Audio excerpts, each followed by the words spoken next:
Welcome to this audiobook summary of Don't Believe Everything You Think by Joseph Nguyen. I'm delighted to be your guide as we explored this transformative book. This isn't your typical self-help book. Joseph Nguyen offers something profoundly simple yet revolutionary. The idea that most of our suffering comes not from our circumstances, but from believing the thoughts our mind generates about those circumstances. In the next 38 minutes, we'll explore why our thoughts aren't always true, how our minds create unnecessary suffering, and, most importantly, how we can find peace by simply observing our thoughts rather than believing them. Whether you're dealing with anxiety, stress, relationship challenges, or just seeking more inner peace, the principles in this book offer a fresh perspective that could change everything. So, get comfortable, take a deep breath, and let's dive into the liberating wisdom of Don't Believe Everything You Think. Let me start with a question that Joseph Nguyen poses right at the beginning.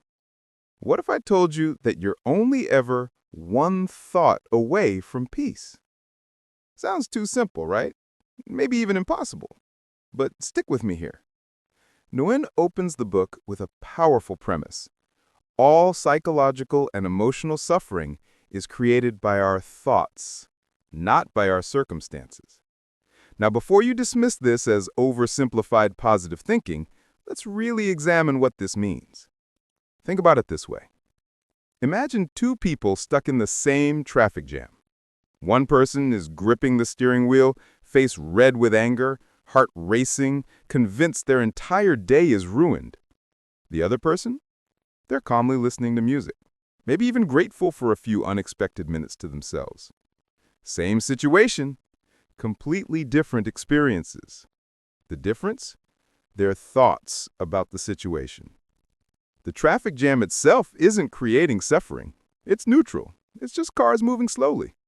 But the thoughts like, this is terrible, I'm going to be late, this always happens to me, those thoughts create the emotional turbulence.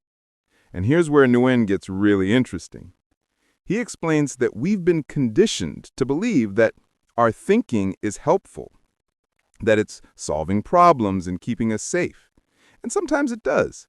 But most of the time, our mind is just chattering, creating stories, making judgments, predicting disasters that never happen. He calls this the thinking mind, and it's different from awareness or consciousness. The thinking mind is like a radio that never turns off, constantly broadcasting commentary about everything. And we've become so identified with this voice that we assume it's telling us the truth. But what if that voice is more like a unreliable narrator? What if it's making up most of what it says? Here says that most of our thoughts are recycled from the past. They're old beliefs, inherited opinions, childhood conditioning, and fears that may have been useful once, but now just create noise. Your mind might tell you, I'm not good enough, and you believe it. But where did that thought come from? Is it objectively true, or is it just a recording playing on repeat? One of the core insights in this section is about control. We think we need to control our thoughts, control our circumstances, control other people's opinions of us. And this need for control creates enormous stress. But Nguyen points out something fascinating. You don't actually control your thoughts. Really? Try this. For the next 10 seconds, don't think of a purple elephant. Don't do it. What happened? You thought of a purple elephant, didn't you? That's because thoughts just arise. They bubble up from somewhere beyond your conscious control. You can't stop them from appearing any more than you can stop the sun from rising. So if we can't control our thoughts, and our suffering comes from believing our thoughts, what's the solution? This is where the book shifts from diagnosis to cure.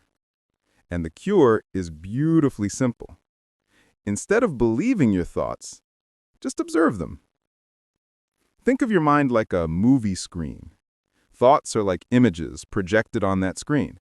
For most of your life, you've been so absorbed in the movie that you forgot you're actually sitting in the theater, watching it. You've identified with the characters, gotten caught up in the plot, felt every emotion as if it's happening to you. But what if you could remember that you're the one watching? Not the movie itself, but the awareness observing the movie. Nguyen explains that there's a part of you that notices thoughts, but isn't the thoughts themselves. This is your true self, the observer, the witness, pure awareness. And this awareness is always peaceful, always still, regardless of what thoughts are passing through. When you're identified with your thoughts, a thought like, "I'm a failure," feels devastating. It feels like truth. But when you observe that thought, you realize it's just a sentence passing through your consciousness. It has no more inherent truth than "the sky is purple" or "I'm a teapot." Here's a practice Nguyen introduces that's incredibly powerful. He invites you to notice the space between your thoughts. Most people never do this. We're so focused on the content of our thinking that we miss the gaps. But if you pause right now and just observe your mind, you'll notice that thoughts come and go. They rise, they peak, they dissolve. And between thoughts, there's space, silence, peace. That space is your natural state. Thoughts are just visitors passing through, and the more you notice this space, the more you realize that peace isn't something you need to achieve or create. It's what's already here when you're not caught up in thought. Imagine thoughts like clouds passing through the sky. The sky doesn't struggle with clouds. It doesn't try to push them away or hold on to the pretty ones. It just lets them drift by. You can be like the sky, vast, open, allowing thoughts to pass without getting tangled up in them. Now, Nguyen is careful to clarify something important. Observing your thoughts doesn't mean suppressing them or pretending they don't exist. This isn't about forcing yourself to think positive or pushing away difficult emotions. In fact, resistance creates more suffering. If you have a thought like, "I'm anxious," and then you think, "I shouldn't be anxious," you've just added a second layer of suffering. Now you're anxious about being anxious.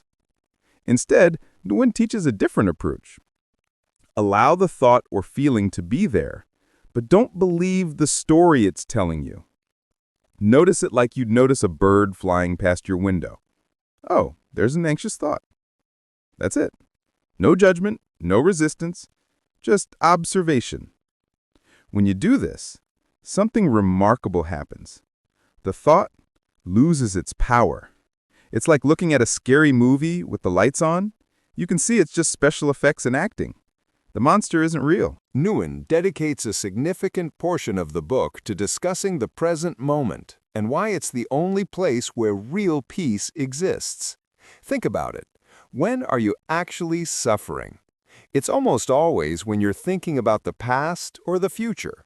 You're replaying something that happened, regretting it, wishing it were different. Or you're projecting into the future, worrying about something that hasn't happened and might never happen. But right now, in this exact moment, if you're just here, aware, present, is there a problem? Usually not. Usually in the present moment itself, things are okay. You're breathing. You're alive. That's it. The mind creates suffering by pulling you out of now.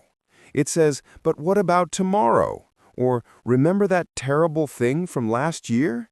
And suddenly you're gone, lost in mental time travel, and the peace of now is forgotten. Nguyen uses a beautiful metaphor. He says the present moment is like a river, always flowing, always fresh. But most people are standing on the riverbank, holding buckets of water from upstream, trying to analyze it, worry about it, relive it. Meanwhile, the river keeps flowing. Life keeps happening, and they're missing it. Here's a radical idea from the book. Most of our problems aren't actually problems. They're thoughts about situations labeled as problems. Nguyen challenges us to look at what we call problems more closely. Usually, a problem is a gap between reality and what we think reality should be. Your partner didn't do the dishes. That's not inherently a problem.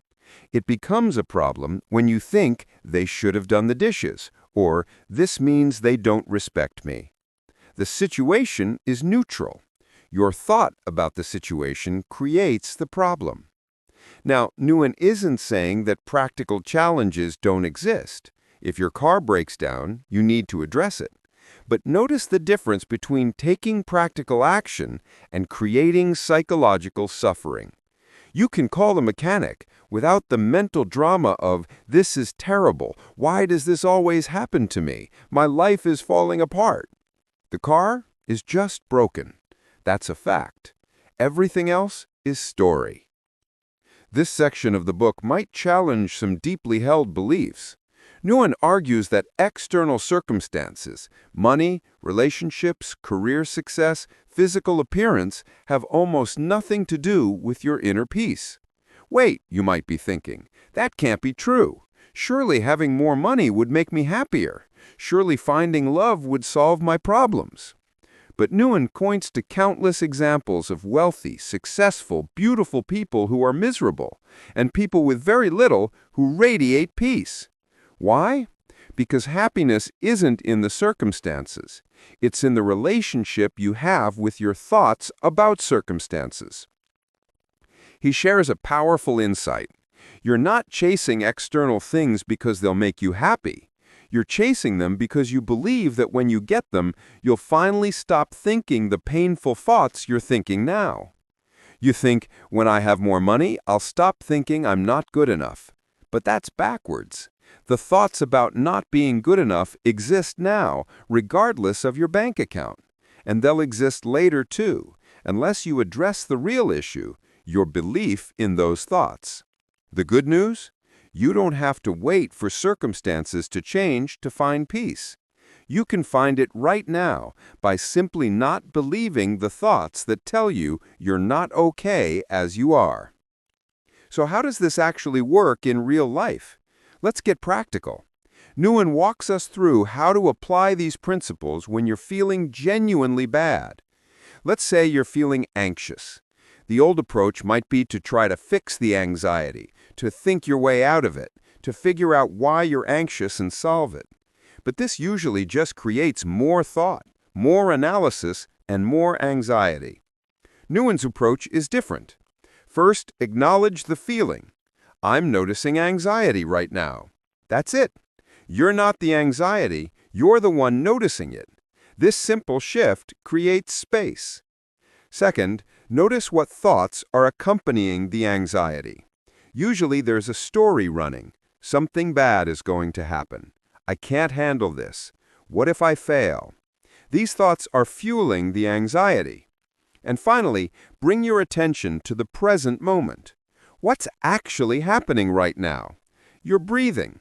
You're sitting or standing. You're alive. In this moment, you're okay. This doesn't magically eliminate all uncomfortable feelings, but it prevents you from adding layers of suffering on top of them. It's the difference between feeling anxious and feeling anxious about feeling anxious about feeling anxious. Nguyen dedicates significant attention to how our thinking affects our relationships, because this is where we often suffer most.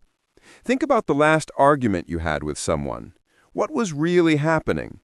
Usually, it's two people, each believing their thoughts about the other person, about what should happen, about who's right and wrong. You think they should apologize. They think, I did nothing wrong. Both of you are living in the world of your thinking, not in reality. And you're fighting about thoughts, not about what's actually happening. What if you could step back and see that your partner is just acting from their own thinking, which seems real to them, just like yours seems real to you?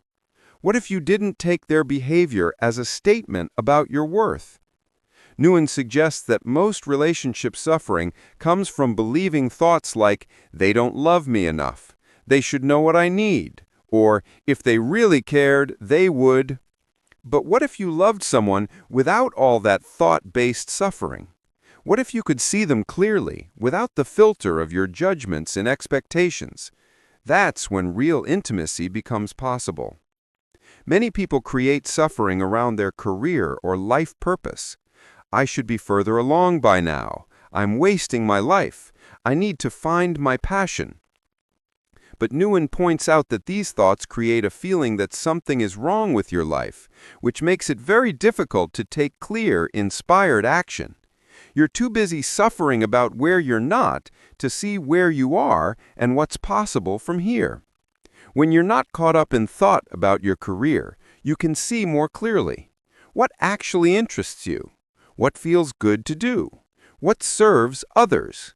From this place of clarity, rather than from anxiety and pressure, much better decisions arise. And here's a radical idea from the book. You don't need to find your purpose. Purpose isn't hiding somewhere waiting to be discovered. You create purpose by being present and engaged with whatever you're doing. Purpose is in the quality of your attention, not in some specific external achievement. Nguyen is very clear about what his message is not. This isn't about replacing negative thoughts with positive ones. That's just more thinking, more effort, more doing. Positive thinking says, don't think, I'm not good enough, think, I'm amazing. But both thoughts are just thoughts. You're still in the realm of believing the content of your thinking. What Nguyen teaches is stepping out of the thinking game altogether. It's recognizing that you don't have to believe any thought, positive or negative. You can just be aware, present, at peace, regardless of what thoughts happen to be passing through. This is much deeper than positive thinking. It's not about controlling your thoughts. It's about realizing you're not your thoughts at all. Another misconception Nguyen addresses is the belief that we need to understand why we think what we think, where our issues came from, analyze our past, figure everything out. While some insights about patterns can be useful, endless analysis often becomes another form of suffering. You're digging around in your thought-created past, creating more thought, more story, more identity based on problems. Nguyen suggests that healing often happens through presence, not analysis. When you stop rehearsing your story, stop identifying as someone with issues, and just be present, the issues often dissolve on their own. They were only held in place by repetitive thinking. It's like this. Imagine you have a thorn in your hand. Analyzing why the thorn is there, what type of thorn it is, how you got it, creating a whole identity around being someone with a thorn, none of that removes the thorn. Simply pulling it out does. Similarly, simply not believing your painful thoughts often brings more relief than years of analyzing why you have those thoughts. Nguyen emphasizes that this isn't about achieving some perfect state where you never have negative thoughts. That's not realistic and not the goal. The goal is to increasingly recognize when you're caught up in thought and to gently return to presence, over and over. That's the practice. Some days you'll feel clear and peaceful. Other days you'll get completely lost in thinking. That's okay. That's being human. The practice is just noticing, oh, I'm lost in thought again, and coming back. It's like training a puppy. The puppy wanders off, you gently bring it back. It wanders off again. You bring it back again. You don't punish the puppy or get frustrated. You just patiently, kindly keep redirecting.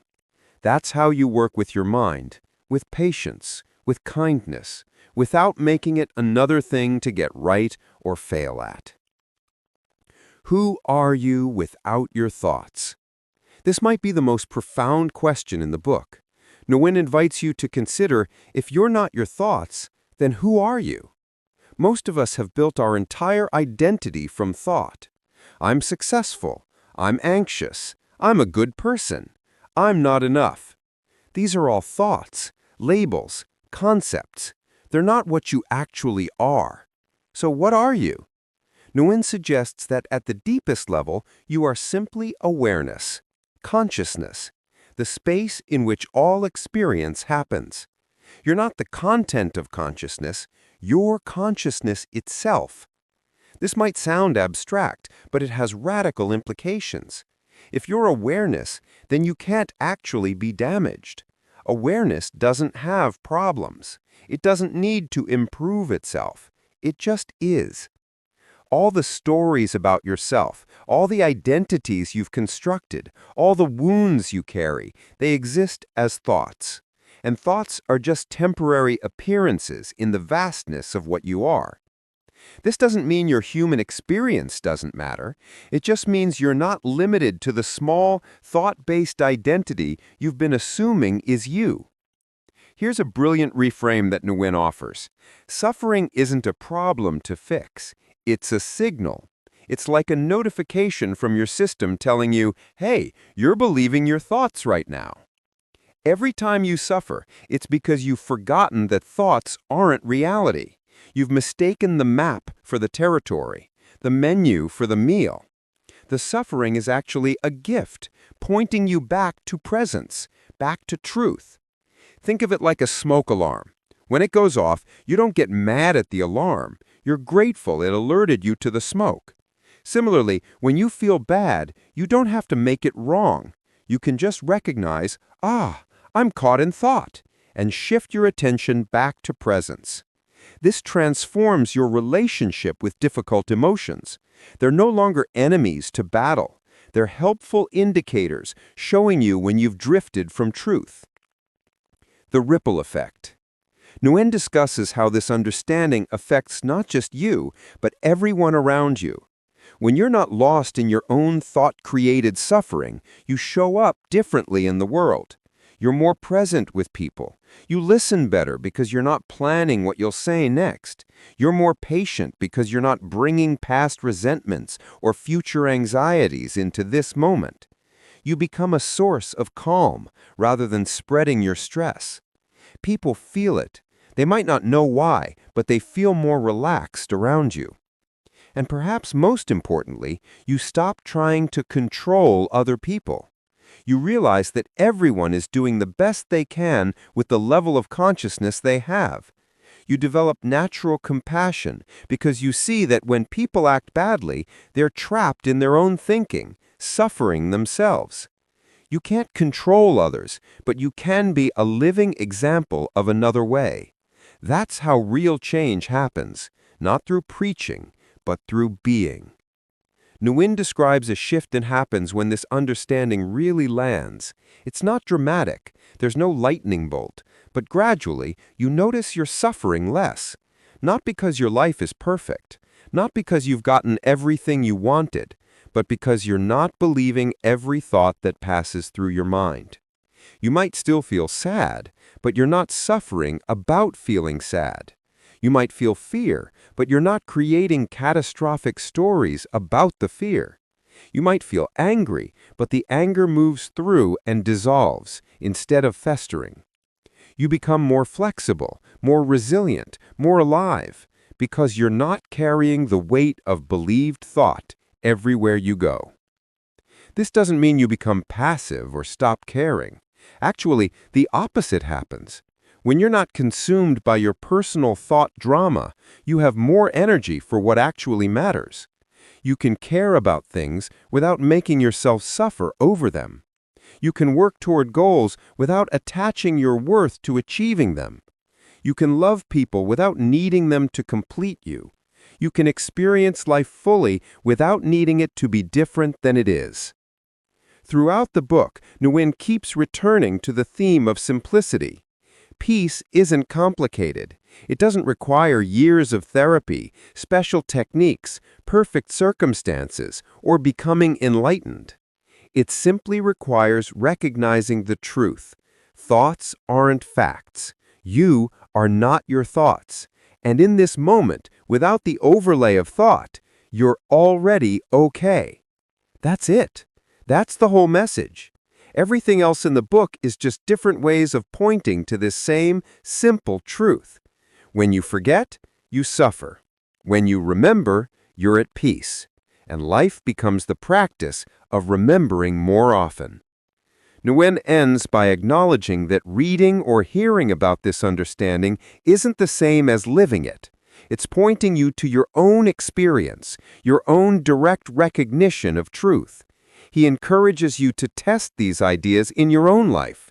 Don't believe him just because he wrote a book. Look for yourself. Notice when you're suffering and see if you can trace it back to a believed thought. Notice the space between thoughts. Notice what you are when you're not identified with thinking. This is an invitation to your own insight, your own freedom. The answers aren't in the book. They're in your own awareness, waiting to be discovered. Let me distill the essential insights from Don't Believe Everything You Think that you can carry with you. First, all psychological suffering comes from believing your thoughts, not from your circumstances. The situation is neutral. Your thoughts about it create your experience. Second, you are not your thoughts. You are the awareness that observes thoughts. This awareness is always peaceful, always okay, regardless of what thoughts are passing through. Third, you don't control your thoughts. They arise spontaneously, but you can choose whether to believe them and engage with them or simply observe them. Fourth, the present moment is the only place peace exists. Past and future are thought-created realms where suffering lives. Here and now, you're okay. Fifth, suffering is a signal that you're believing thoughts. Instead of making suffering wrong, use it as a reminder to return to presence. Sixth, you don't need to fix yourself, achieve something, or become someone else to find peace. Peace is your natural state when you're not caught up in believed thought. Seventh, this understanding is simple, but it requires practice. Be patient with yourself. Each time you recognize you're lost in thought and return to presence, you're strengthening a new way of being. And eighth, you can't think your way to peace. Analysis, positive thinking, and mental strategies are all more thinking. Peace comes from stepping out of thought, not from better thinking. As we conclude this summary, I want to spend some time really sitting with what I believe is the heart of Joseph Nguyen's message, because this is where theory meets life. This is where understanding becomes transformation. Take a moment and just feel into this. For how long have you been carrying around the belief that something is fundamentally wrong with you or your life? How many years have you believed that you need to fix something, achieve something, or become someone else to finally be okay? This belief has been like a heavy backpack you've been wearing every single day. It's exhausted you. It's colored every experience. It's made you analyze yourself constantly, measure yourself against others, push yourself relentlessly towards some imagined future where you'll finally be acceptable. But here's what Nguyen wants you to see. This belief is the source of your suffering, and it's just a thought. It's not true. It never was true. It's a story you've been telling yourself for so long that it feels like reality, but it's not. Right now, in this exact moment, you are already whole. You are already enough. Not because you've achieved anything or proven anything, but because wholeness is your nature. It's what you are, underneath all the thought-created stories of inadequacy. The peace you've been seeking, the peace you thought you'd find when you got the job, lost the weight, found the relationship, made the money, it isn't somewhere in the future waiting for the right circumstances to arrive. It's here, right here, underneath the noise of your thinking, available in any moment you choose to notice it. Let's be clear about something important. Embracing this understanding doesn't mean life won't bring challenges. It absolutely will.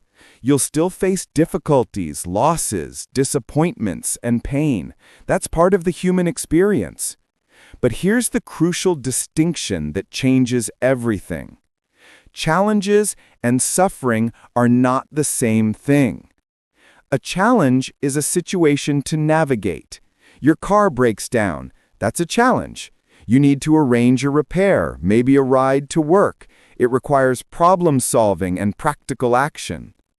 Suffering is the extra layer of psychological pain we add through our thinking. Why does this always happen to me? I can't afford this. This is a disaster. My life is falling apart. That's suffering. That's the mind creating a dramatic story about a simple situation. When you understand this distinction, you realize something liberating. You can face life's challenges with much less suffering. You can deal with difficult situations without drowning in the mental drama about them. This is what it means to be human in a different way, fully engaged with life, feeling everything, but not adding unnecessary psychological torture on top of genuine human experience. Here's the practical reality of living this understanding. You have a choice in every single moment. It's not a one-time choice. It's not something you decide once and then you're done. It's a continuous, moment-by-moment practice. The choice is this: believe the thoughts that create suffering or recognize them as just thoughts and return to the simplicity of presence. When your mind says you're not doing enough, you can believe it and feel inadequate, or you can notice it as a thought passing through and return to what's actually happening right now. When your mind says they don't respect you, you can believe it and build resentment, or you can notice it as interpretation and return to the direct experience of this moment. When your mind says your future is uncertain and scary, you can believe it and feel anxious, or you can notice you're thinking about a future that doesn't exist and return to the only moment that's real, now. This choice is always available, always. No matter how lost you get in thought, no matter how convinced you are that your thinking is reality, the option to step back and observe is right there, waiting for you. I want to be really honest with you about what this practice looks like in real life, because I think there can be unrealistic expectations that create unnecessary frustration. Think of this as an ongoing practice, not a destination you arrive at. You're not trying to reach some enlightened state where you never have negative thoughts again. That's not the goal. That's not realistic. And ironically, making that the goal would just be another form of suffering. I should be better at this by now. Some days, you'll remember this understanding easily. You'll notice thoughts without believing them. You'll feel centered, clear, at peace. Those days will feel effortless, like you finally got it. Other days, you'll forget completely. You'll get lost in thought-created drama. You'll react from old patterns. You'll suffer, and then you'll remember this teaching and judge yourself for forgetting. That's okay. That's completely okay. That's the human experience. The practice isn't about being perfect. It's about noticing. Every single time you catch yourself suffering and recognize, oh, I'm believing my thoughts right now, that's success. That moment of recognition is the practice. That's you waking up. And then you gently, without judgment, come back to presence. You drop the thought. You return to now, and inevitably you'll get lost again later, and you'll come back again. That's the practice, over and over, forever. It's like learning to play an instrument. At first you have to consciously remember everything. Your fingers don't know where to go. It feels awkward and requires tremendous effort. But with practice, it becomes more natural. The music starts to flow. You can play without thinking so hard about it. Similarly, at first, recognizing when you're lost in thought requires effort and conscious attention. But over time, it becomes more automatic. You catch yourself faster. You suffer for shorter periods. The return to presence becomes easier and easier. So what can you actually expect if you practice this understanding consistently? What changes? The space between thoughts gets wider. You start to notice more often when you're thinking versus when you're present. What used to be an unbroken stream of thought now has noticeable gaps, moments of silence, windows of peace. The peace that's always been here becomes more obvious. You realize it's not something you create through effort. It's what's here when you're not creating suffering through thought. It's the background of your experience, always available, like the sky behind the clouds. Your reactions become less automatic. Someone cuts you off in traffic, and instead of immediately getting angry, there's a pause. You notice the angry thought arising, and you have a choice about whether to engage with it. You take things less personally. You realize that other people's behavior is about their thinking, not about your worth. When someone is rude, you see their suffering from their own thoughts, and instead of creating a story about what it means about you, you simply observe it. Life, with all its ups and downs, becomes something you can be present for rather than something you're constantly resisting or trying to escape. You stop living in "I'll be happy when" mode and start living in "what's here now" mode. This doesn't mean everything becomes perfect. It means you can be with imperfection without making it wrong. You can experience sadness without suffering about the sadness. You can feel fear without creating catastrophic stories about the fear. You can be disappointed without condemning yourself. You become more resilient, but not in a hard, protective way, more like a tree that bends in the wind rather than breaking, because you're not rigidly attached to how you think things should be. Joseph Nguyen has given us a profound gift in this book, a simple truth that when truly understood and lived can transform everything. Not by changing your circumstances, but by changing your relationship with the thoughts about your circumstances. And here's the beautiful thing. This freedom is not something you need to earn, achieve, or become worthy of. It's not reserved for spiritual teachers or enlightened masters. It's your birthright as a conscious being. You don't have to believe everything you think. In fact, most of what you think isn't worth believing. Your mind is like an overenthusiastic helper that's constantly offering suggestions, predictions, judgments, and warnings. Some are useful, many are not, and you get to choose which ones you take seriously.